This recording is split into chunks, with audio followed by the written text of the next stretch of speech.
नमस्कार, आप देख रहे हैं रीवा दर्शन। मैं उपेंद्र द्विवेदी। आइए जानते हैं क्या है आज की प्रमुख खबरें। मुख्यमंत्री शिवराज सिंह ने वीडियो कॉन्फ्रेंसिंग के जरिए प्रदेश समेत रीवा के प्रशासनिक अधिकारियों के साथ ली समीक्षा बैठक।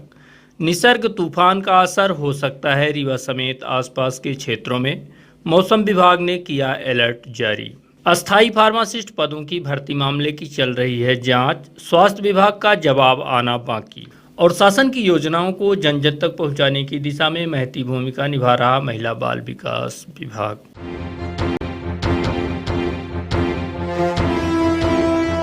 प्रदेश के मुखिया शिवराज सिंह ने मंत्रालय में वरिष्ठ अधिकारियों के साथ जिला प्रशासन की वीडियो कॉन्फ्रेंसिंग के माध्यम से ली समीक्षा बैठक।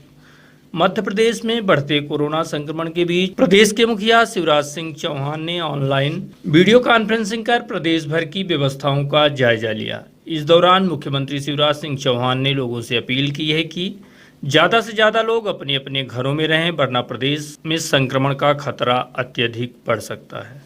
वहीं उन्होंने कहा कि प्रदेश में नए मामले आना जरूर कम हुए हैं, मगर शासन की गाइडलाइन का पालन करते हुए खुद के साथ अपने परिवार को इस महामारी से बचाने सतर्क व सचेत रहें, मास्क सैनिटाइजर का इस्तेमाल करें तथा सोशल डिस्टेंसिंग का पालन करें। इसके अलावा यातायात व्यवस्था के साथ स्वास्थ्य व्यवस्था को पूरी तरह से चुस्त दुरुस्त रखने के निर्देश दिए हैं। वहीं गेहूं उपार्जन एवं उसके भुगतान पर तेजी के निर्देश जारी किए गए। इस दौरान Rewa commissioner doctor Ashok Kumar Bhargava, collector Basant Kurre, ADM Ila Tiwari, CEO Arpit Verma, SP Abid Khan, medical college dean APS Gaharwar, अधीक्षक पीके लकटकिया समेत जिले भर के जिम्मेदार अधिकारी मौजूद रहे। प्रदेश के मुखिया शिवराज सिंह ने दिया प्रदेशवासियों को संदेश। कहा, कोरोना अभी खत्म नहीं हुआ है, अभी 2 गज की दूरी बनाकर संक्रमण से बचाव करना है। वहीं आम जनता से उन्होंने आग्रह किया है कि इस महामारी से बचाव की दिशा में पूरी सावधानी रखें। सरकार पूरी मुस्तैदी से जुटी हुई है। प्रतिदिन प्रदेश भर में 6000 टेस्ट की व्यवस्था बनाई जा रही है। आप खुद सुने मुख्यमंत्री शिवराज सिंह चौहान ने क्या कहा। प्रिय बहनों और भाइयों, बेटे और बेटियों, कोरोना पर काफी हद तक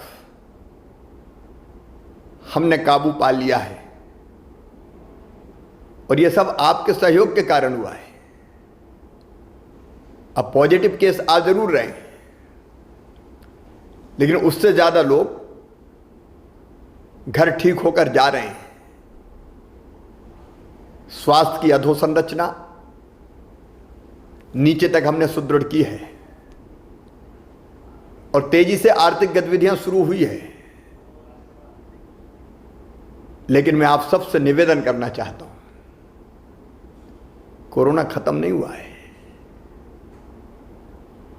असावधान बिल्कुल ना हो।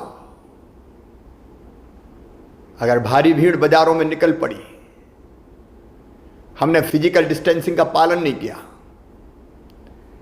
हमने फेस कवर, चेहरे पर मास्क नहीं लगाया या फेस को हमने ढका नहीं गमछे से,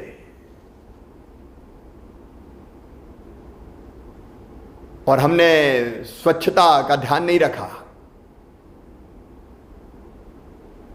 तो ये लापरवाही बहुत भारी पड़ सकती है मध्य प्रदेश पर। इसलिए दिमाग में ये ना रखें कि अब खतरा ही नहीं है। खतरा है, सावधानी पूरी रखनी है। सरकार व्यवस्था में कोई कसर नहीं छोड़ेगी, लेकिन असावधान ना हो, क्योंकि कोरोना को पूरी तरह से हराना है। इसलिए पूरी सावधानी रखें, डरना नहीं है, सावधान रहना है, कोरोना को मारना है। बहुत बहुत धन्यवाद। निसर्ग तूफान का आंशिक असर हो सकता है रीवा में भी, जारी किया गया है अलर्ट। कोरोना वायरस के बीच अब मध्य प्रदेश में चक्रवाती तूफान निसर्ग ने तेजी से रफ्तार पकड़ ली है। महाराष्ट्र के पालघर और मुंबई में समुद्री तट पर इसका खतरा मंडरा ही रहा है। साथ ही इसका असर मध्य प्रदेश में भी देखा जा रहा है। मौसम वैज्ञानिकों की माने तो प्रदेश के 15 जिलों में इसका असर रहेगा। खासकर भोपाल, उज्जैन, इंदौर में इसका ज़्यादा असर रहेगा। रीवा में भी निसर्ग तूफान का असर शुरू हो चुका है। इसके लिए बाकायदा अलर्ट भी जारी किया गया है। माना यह जा रहा है कि 5 दिनों तक मौसम का मिजाज बदलता रहेगा। अनुमान लगाया जा रहा है कि अरब सागर में कम दबाव के कारण यह स्थिति निर्मित हो रही है।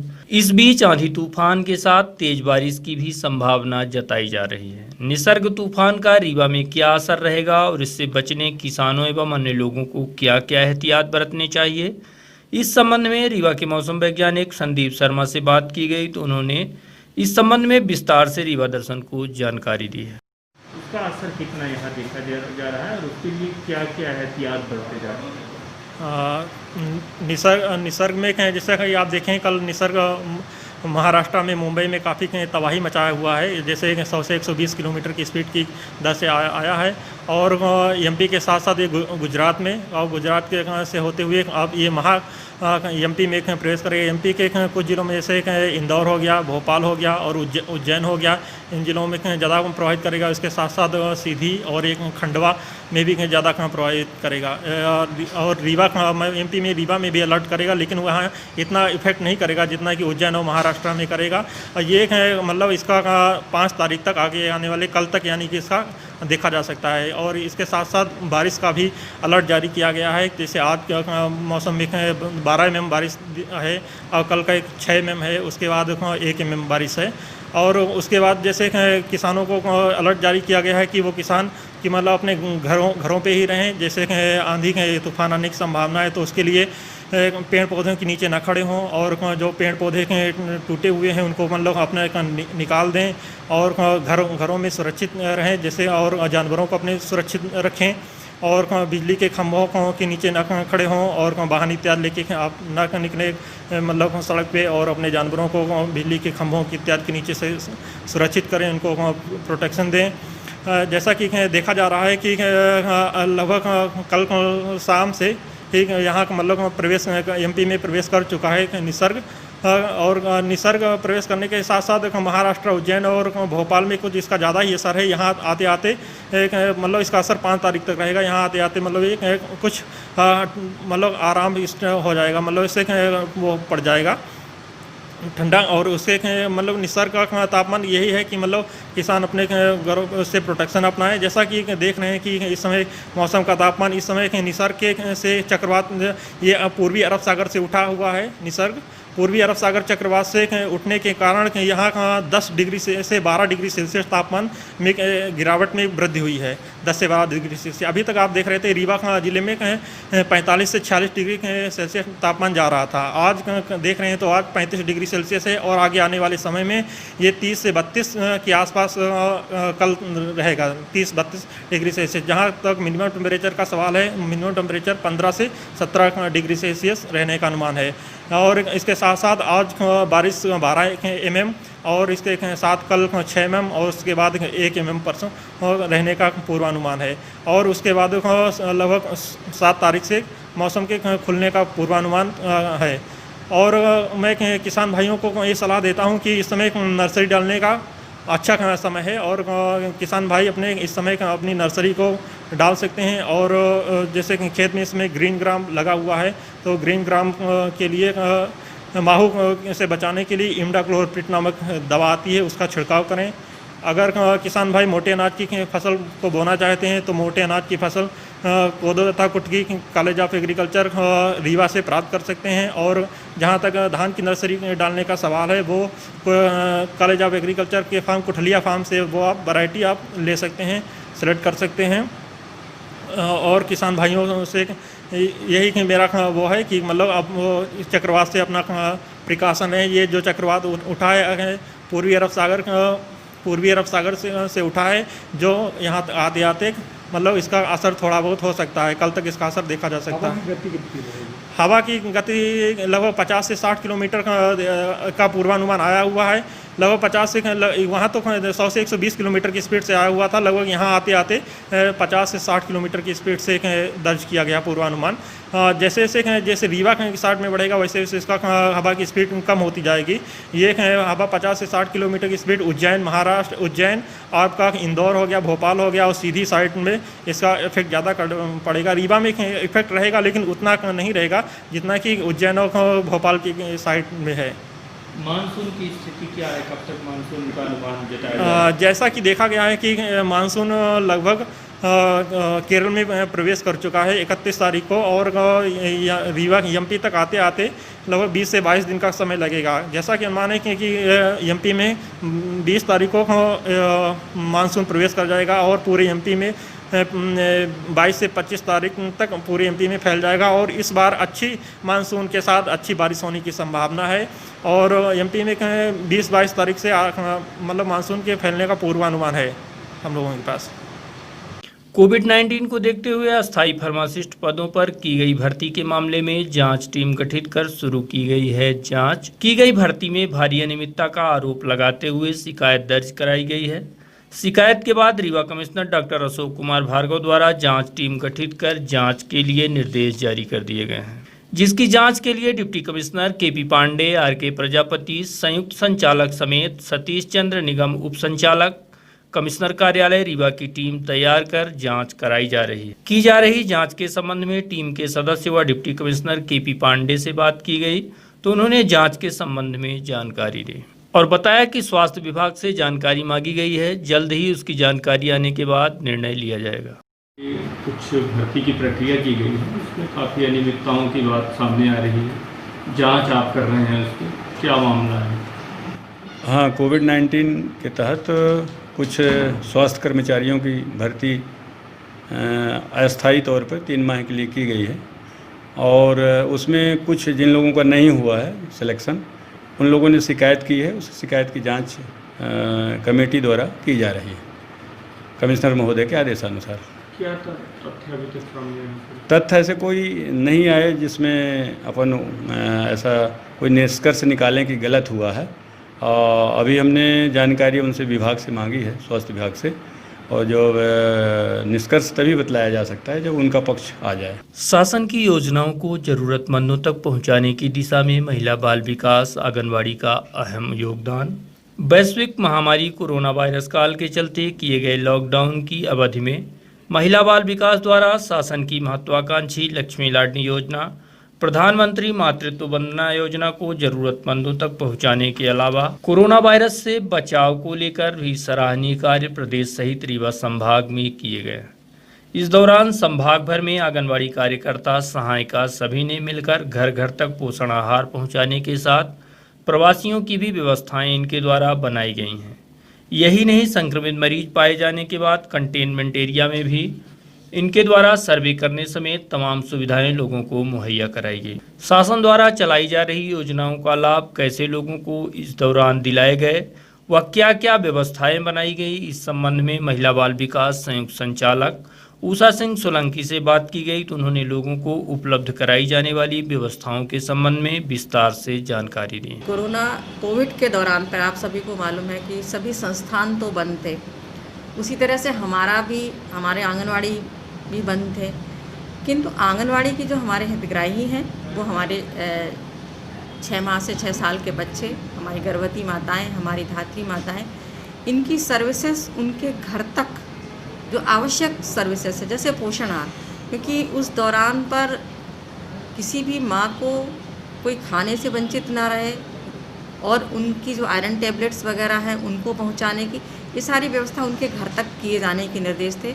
तो पूरी कोशिश की गई थी कि सभी हितग्राहियों के उनके घर तक पोषण आहार दिया जाए, और जो हमारी गर्भवती माताएं हैं और उनको जो है जो आयरन फॉलिक एसिड और अन्य आवश्यक दवाएं जो हैं उनके घर तक पहुंचाई जाएं।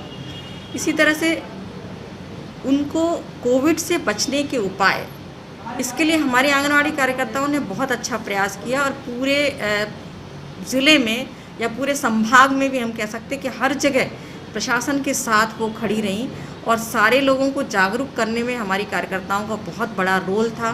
सोशल डिस्टेंसिंग कैसे करना है, हाथ कैसे धोना है, बच्चों को कैसे हम बचा के रखें, हम बहुत ज़्यादा इधर उधर ना घूमें, सारी बातें जो भी बचाव के लिए है, खाना अच्छा खाएं, बच्चों को मजबूत रखें, सारी बातों को जो एक जानकारी देने का काम होता है वो हमारी आंगनवाड़ी कार्यकर्ताओं ने बहुत अच्छे से दिया। और इस कोविड के दौरान जहाँ भी इस तरह की परेशानी आई कि वहाँ पर हमारे कोविड के मरीज़ आए हैं, कोरोना के मरीज़ आए हैं, वहाँ पे प्रशासन के साथ वो खड़ी रहीं। सारे कामों की जिम्मेदारी हमारे इस डिपार्टमेंट ने उनके साथ में सबके किया है। मास्क देना, सैनिटाइज़र पहुँचाना, उनको घरों तक उनको जाके बार बार उनको हिदायतें देना, ये सारे काम हमारे आंगनवाड़ी कार्यकर्ताओं ने बखूबी किया है। और अब जबकि हमारा थोड़े थोड़े से काम शुरू हो गए हैं, आप सब भी जान रहे हो, पर भी अभी आंगनवाड़ी केंद्र खुलने के हमारे निर्देश नहीं है। पर आंगनवाड़ी केंद्र के हितग्राहियों को टीकाकरण, उनको पूरक पोषण आहार, हमारे बच्चों का वज़न लेना और जो अन्य योजनाएं हैं हमारी, जो हमारे सीधे हितग्राहियों को पहुंचती हैं, जैसा कि प्रधानमंत्री मातृत्व वंदना योजना है, लाडली लक्ष्मी योजना है, इनके प्रकरण जैसे कि बनते आ रहे हैं, जो भी पात्र हितग्राही है उनको बना के देने के पूरे निर्देश हमारे हैं और विभाग के हैं। तो उसका पालन अब हमारी आंगनवाड़ी कार्यकर्ताएं कर रही हैं। और टीकाकरण के दिन जो विचंडी का दिन होता है, हर गांव का एक दिन निश्चित होता है, मंगलवार या शुक्रवार, कोई भी मंगलवार या शुक्रवार, उस दिन हमारे यहाँ सभी जो माताओं को का टीकाकरण होगा, बच्चों का टीकाकरण होगा और बच्चों का वज़न भी लिया जाएगा। और जितना संभव हो सकेगा जो भी हितग्राही हमारा है वो पूरक पोषण आहार से वंचित ना हो, इसका भी ध्यान रखना। एक दूसरी बड़ी बात ये निर्देश है कि जो पलायन से आए हुए लोग हैं, भले ही वो हमारे गाँव में पहले नहीं रहते थे, पर आज आए हैं और उनकी फैमिली साथ में है, तो उनकी फैमिली को हम रजिस्टर्ड करेंगे और वही सेवाएं जो हम गांव के लोगों को देते थे आंगनवाड़ी के माध्यम से, तो जो पलायन से आए लोग हैं उनको भी सेवा देने का निर्देश विभाग द्वारा दिया गया है।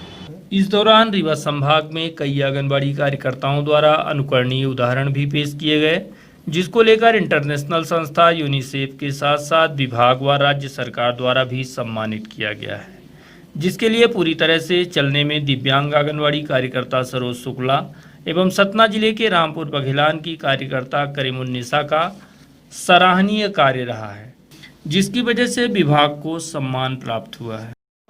कोरोना के दौरान पर हमारी बहुत सारी आंगनवाड़ी कार्यकर्ताओं ने, सभी ने मेहनत करी, पर बहुत सारी ने कुछ अपने मन से और दिल से कुछ अलग जाकर भी मेहनत किया।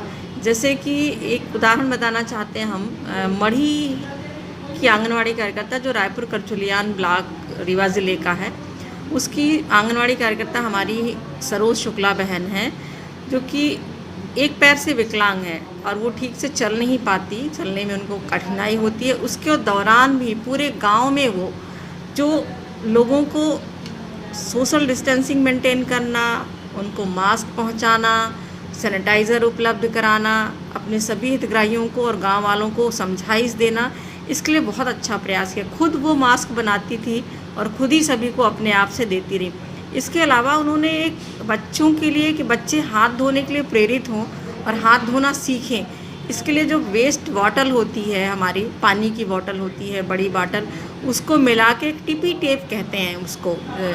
उस टिपी टेप में क्या रहता है कि वो लकड़ी की स्टैंड में उस बॉटल को लगाकर और नीचे पैर से दबाने के लिए बनाते हैं। जब बच्चे उसको पैर से दबाते हैं तो उससे पानी निकलता है और बिना उसको टच किए वो अपना हाथ धो सकते हैं। उससे बच्चों को मज़ा भी आता है और वो इसी खेल खेल में हाथ भी धो लेते हैं। और इससे बड़े भी इस तरह का यूज़ कर लेते हैं। देखिए, हम ज़्यादातर कहें शहरों में सबके यहाँ हाथ धोने के लिए बेसिन है, सब चीज़ें उपलब्ध हैं, पर हमारे गाँवों में नहीं होती। तो एक छोटा सा, अगर हमारा साधारण सा भी घर है तो वो अपने हाथ धोने के लिए एक सामान्य व्यवस्था बिना पैसे की लकड़ी लगा के और इस तरह से बॉटल से बना सकता है। तो उसका एक प्रयोग बहुत अच्छा था और उसका जो जज्बा था लोगों को तक कोरोना से बचाव के लिए उपाय करना, उसके लिए हमारे सभी लोगों ने उसको बहुत उसका उत्साहवर्धन किया और डिपार्टमेंट तक, हमारे विभाग तक इस बात को पहुंची। हमारे पीएस महोदय ने भी उसका उत्साहवर्धन किया, उसको काफ़ी उसके लिए उसको बधाइयाँ दी गई और बात की गई उससे ऊपर लेवल से। तो इसी तरह से एक सतना ज़िले की रामपुर बघेलान की सज्जनपुर की आंगनवाड़ी कार्यकर्ता बहन हमारी है, करीमुन्निसा बहन, वो पूरी तरह से विकलांग हैं। वो ट्राईसाइकिल से चलती हैं, पर ट्राईसाइकिल से चलने के दौरान भी उन्होंने कोई भी अपने आप में किसी तरह से इससे कमी नहीं होने दी। अच्छे लोग जिनके सभी हाथ पैर मजबूत हैं, उसके बाद भी वो काम करने से आलस करते हैं, पर हमारी उस आंगनवाड़ी कार्यकर्ता बहन ने इस दौरान और इस गर्मी में घर घर जाकर पोषण आहार प्रदान किया और उसके इस काम को हमारे यूनिसेफ ने भी सराहना की। वो बात वहाँ तक पहुँची, उन्होंने उसके काम को देखा और इसके बाद उसके लिए प्रशंसा भेजी और ट्विटर पे उसको ट्वीट भी किया गया। ऐसे बहुत सारे उदाहरण हैं जो कि इस दौरान पर हमारी आंगनवाड़ी कार्यकर्ताओं ने, जो हमारे खुद अच्छे लोग हैं, सभी जगह अच्छे हैं, सभी जगह खराब भी हैं, तो हम ये नहीं कहते, पर कोरोना में हमारी सारी आंगनवाड़ी बहनों ने काफ़ी लगन से और अच्छे से काम किया।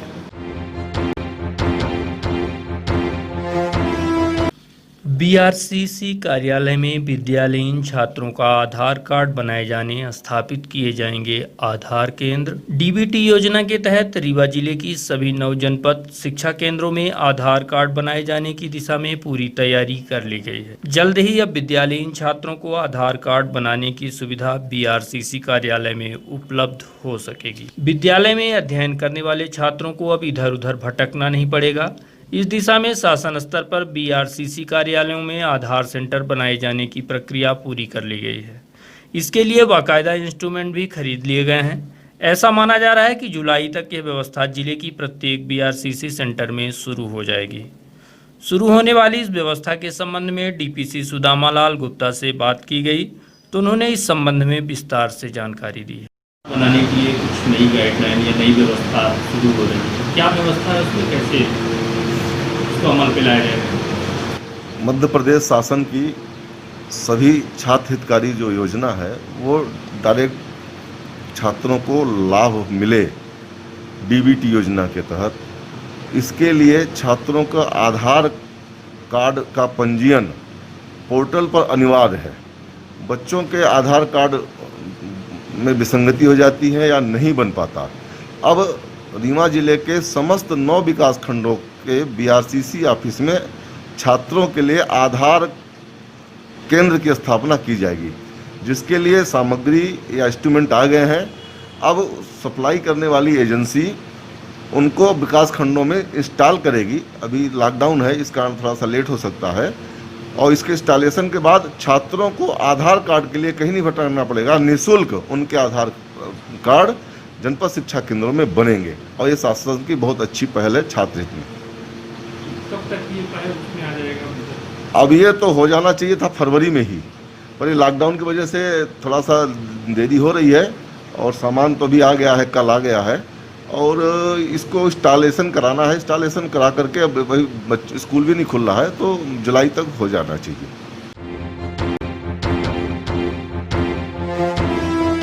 लॉकडाउन की पीड़ा झेल रहे जिले भर के कोचिंग संचालकों ने कलेक्टर के नाम सौंपा ज्ञापन सौंपने पहुंचे कोचिंग संस्थान चलाने वाले लोगों ने लॉकडाउन अवधि का किराया माफ किए जाने सहित किराए में छूट दिए जाने के साथ किराए के मकान में रहने वाले छात्रों को भी रियायत दिलाए जाने की मांग की। वहीं 1 जुलाई से कोचिंग संस्थानों को संचालित किए जाने की मांग की गई। पूरी दुनिया भर में फैली कोरोना वायरस महामारी व लॉकडाउन की वजह से जहां कई लोग बेरोजगार हो गए हैं, वहीं इसका सबसे ज़्यादा असर शिक्षण संस्थान व कोचिंग सेंटरों पर देखा जा रहा है। लॉकडाउन के चलते इन पर पूरी तरह से प्रतिबंध लगा दिया गया है, जिसकी वजह से जिले भर के तमाम कोचिंग संस्थान चलाने वाले लोगों के सामने आर्थिक संकट तो खड़ा ही हो गया, वहीं किराए के साथ बिजली बिल समेत वहां काम करने वाले कर्मचारियों का बोझ भी बढ़ा है। ऐसी स्थिति में कोचिंग संचालकों के सामने विषम परिस्थिति निर्मित हो रही है। ऐसी स्थिति में इनके द्वारा ज्ञापन सौंपकर शासन प्रशासन से इस दिशा में पहल किए जाने की मांग की गई है। ये कोविड-19 के कारण जो छोटे उद्यमी हैं और छोटे दुकानदार हैं वो बहुत ज़्यादा प्रभावित हुए हैं और उनके सामने जो सबसे बड़ा संकट है वो किराए का है। उसी किराए के में कैसे रियायत सरकार या प्रशासन हम लोगों को दे सकती है, हम लोगों के लिए सरकार क्या कुछ उपाय सुझा सकती है या इस तरह के क्या अन्य कदम उठाए जा सकते हैं, उसी मांग को लेकर आज हम माननीय कलेक्टर महोदय के सामने उपस्थित हुए हैं। और कि जब से मार्च से लगभग हमारे संस्थान बंद है, छोटे दुकान बंद है, छात्र जो किराए से रह रहे हैं वो प्रभावित हुए हैं। इसी तरह से और भी कई व्यवसाय चाहे किराने की दुकान हो, सब्जी या सैलून या अन्य सभी इस तरह के छोटे व्यवसाय प्रभावित हुए हैं। तो हम शासन से यही चाह रहे हैं कि हमको किराए में छूट दी जाए मार्च से लेकर जुलाई या आगे जब तक भी ये लॉकडाउन की अवधि चलेगी। उसमें हमको किराए में माफ़ी प्रदान की जाए और आगे भी जो अवधि हो जब से गतिविधियां सामान्य हो तो किराए में हमको छूट दी जाए। इन्हीं में से कुछ हमारे जो मांग के बिंदु हैं, हम चर्चा करेंगे सर। उन बिंदुओं को एक बार आप हमारे मीडिया के बंधुओं से साझा करेंगे कि हमारी मांगें कौन कौन सी हैं। हमारा उद्देश्य जो है इसका वो ये है कि ये भी जो लॉकडाउन की अवधि है उसमें उसके पूरा होने के पश्चात सभी को रियायत मिले, जिससे सभी व्यावसायिक गतिविधियां सुचारू रूप से शुरू हो सकें। अन्यथा व्यापार यदि नष्ट हो जाएगा तो भविष्य में भी जितने लोगों का लालन पालन जीवन यापन इन सब गतिविधियों से चलता है उस पर संकट आएगा। तो हमारी मांगे हैं कि ये लॉकडाउन अवधि जो है उसका संपूर्ण किराया माफ़ किया जाए। भविष्य में जो किराया लगाया जाए, क्योंकि ये आने वाला संकट काल है, तो उसमें कमी की जाए, रियायत की जाए। जो छात्र किराए के मकानों में रह रहे हैं उन्हें उनके मकान मालिकों द्वारा रियायत दी जाए। रीवा चूँकि ग्रीन जोन में है और बहुत सी व्यावसायिक गतिविधियां यहाँ शुरू हो चुकी हैं, तो ऐसे में शैक्षणिक संस्थाओं के भी संचालन की अनुमति 1 जुलाई से दी जाए। और इस दौरान जो बिजली का बिल, चूँकि हमारे कनेक्शंस कमर्शियल कनेक्शंस में आते हैं, तो उसमें भी रियायत दी जाए। ऐसी हमारी मांग जिलाधीश महोदय से है। और मैं अपेक्षा करूंगा कि प्रशासन और जो लैंडलॉर्ड्स हैं, जो मकान मालिक हैं, वे सब इस संकट काल में सहयोग करेंगे, क्योंकि ऐसे देश के प्रधानमंत्री ने भी अपील की थी कि हम व्यावसायिक गतिविधियां या अर्थव्यवस्था को बाद में संभाल लेंगे, पहले ज़िंदगी संभालना ज़रूरी है। तो हर किसी को इसमें नुकसान हुआ है और इसमें हर किसी को सहयोग करना चाहिए, ऐसी हमारी अपेक्षा है। सौंपे गए ज्ञापन के संबंध में नायब तहसीलदार यतीश शुक्ला से बात की गई, तो इनके द्वारा भी लिए गए ज्ञापन के संबंध में जानकारी दी गई। आज रीवा के कोचिंग जो संस्थाएं हैं उनके संगठन के द्वारा ये आज ज्ञापन दिया गया है कलेक्टर साहब के नाम से। इसमें इनके द्वारा कुछ मांगे की गई हैं लॉकडाउन अवधि को लेकर के। इनका कहना यह है कि लॉकडाउन अवधि का जो भी किराया था, जो संस्थाएं जहां भी इनके किराए की संस्थाएं संचालित है भवन में, वहाँ का किराया माफ़ किया जाए।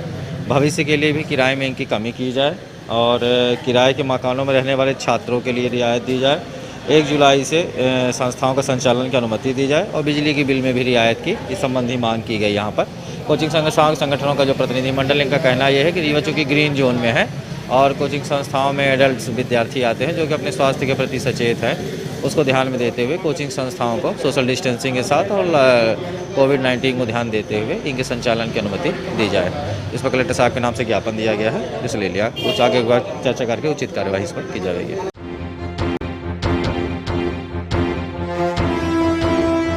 अशासकीय शाला महासंघ समन्वयक संघ द्वारा डीपीसी को सौंपा गया ज्ञापन।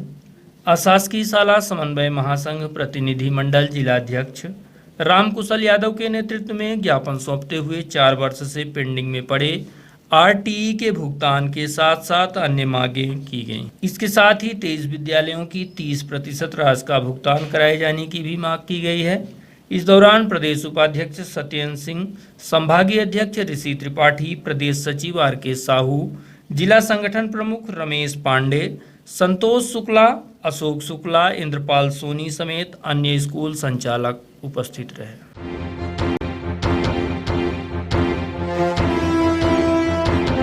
कोविड-19 के प्रकोप को देखते हुए 12वीं के छात्रों ने 9 जून से परीक्षा नहीं कराए जाने की मांग की।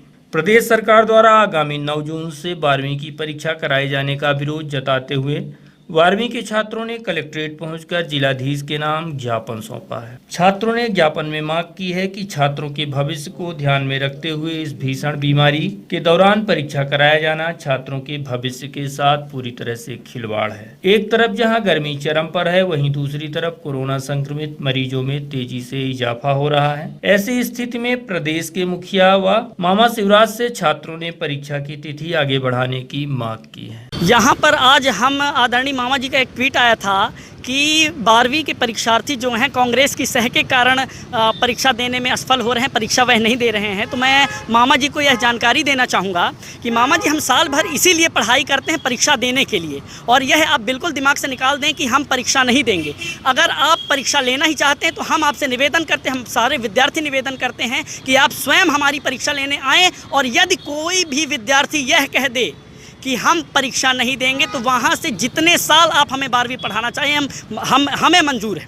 और मामा जी का एक ट्वीट और आया था कि कई तरह की परिस्थिति मतलब कोरोना वायरस जो है, कोरोना वायरस चल रहा है, जितने ज़्यादा से ज़्यादा संक्रमित मिल नहीं रहे हैं उससे ज़्यादा संक्रमित ठीक हो रहे हैं। तो मैं मामा जी से निवेदन करता हूं कि जब ऐसी प्रोसेस है, जब ऐसा हो रहा है, तो जब संक्रमित मिल ही नहीं रहे हैं, जब ठीक ही हो रहे हैं, तो ज़्यादा से ज़्यादा यह प्रोसेस 1 महीने चलेगी। जब मध्य प्रदेश में एक भी संक्रमित नहीं था, 20 मार्च को एक भी संक्रमित नहीं था, 30 मार्च तक एक भी संक्रमित नहीं था, तब मामा जी ने परीक्षाएं निरस्त कर दी थी। और आज 3 महीना हो गए हैं, जब आज पूरे मध्य प्रदेश में 85-100 के ऊपर आंकड़ा पहुंच चुका है कोरोना का, तो मामा जी 9 जून से 16 जून तक परीक्षा कराने के निर्णय ले रहे हैं। और ऐसे हमारे रीवा क्षेत्र में कई जिले हैं, कई गांव हैं जहां पर यह सत्र मानसून, कई तरह की बारिशें हो रही हैं। ऐसा भी कई जिलों में हैं जिनके आने जाने का कोई साधन नहीं है। तो मैं एक भांजा होने के नाते, एक विद्यार्थी होने के नाते मामा जी से निवेदन करता हूँ कि 9 जून से जो 16 जून तक उन्होंने परीक्षा की तिथि बढ़ाई है,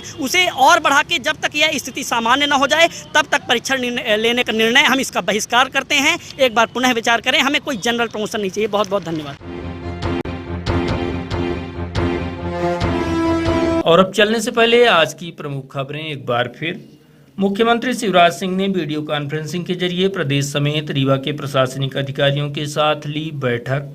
निसर्ग तूफान का असर हो सकता है, रीवा समेत आसपास के क्षेत्रों में मौसम विभाग ने किया अलर्ट जारी।